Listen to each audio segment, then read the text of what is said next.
एक बार नारद ऋषि लंका के राजा रावण से मिलने गए।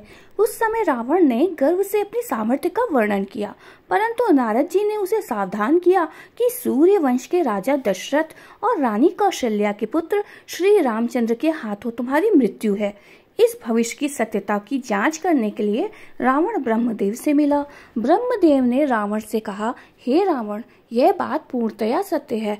आज से ठीक तीसरे दिन अयोध्या के राजा दशरथ और कौशलपुरी की राजकुमारी कौशल्या का विवाह होना तय है और उन्हीं के पुत्र राम द्वारा तुम्हारा वध होना निश्चित है। तब रावण ने सोचा कि वह किसी प्रकार से इस विवाह को रोक दे, जिससे श्री रामचंद्र का जन्म ही न हो। अब रावण ने सेना भेजकर कौशल्या का अपहरण करवा लिया, परंतु स्त्री हत्या का पाप न लगे, इस विचार से उसने कौशल्या को एक पेटी में बंद कर दिया और उस पेटी को समुद्र में छोड़ दिया।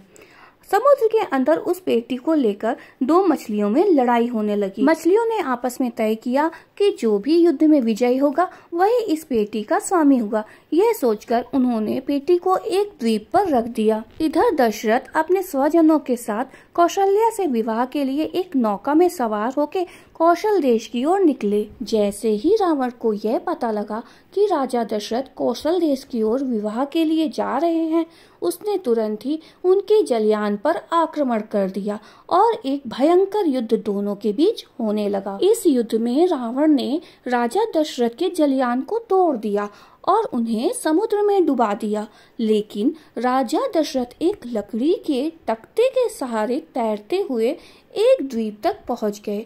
यह वही द्वीप था जहां पर कौशल्या एक पेटी के अंदर बंद रखी हुई थी। दशरथ जी ने जब पेटी को खोला तो उसमें से देवी कौशल्या निकली। देवी कौशल्या ने दशरथ जी को पूरी बात बताई। संयोग से यह मिलन उसी दिन हुआ जिस दिन दशरथ और कौशल्या का विवाह होना तय था। इसके पश्चात देवी कौशल्या राजा दशरथ के साथ कौशलपुरी आईं, जहां पर बड़े ही धूमधाम से दोनों का विवाह संपन्न करा दिया गया।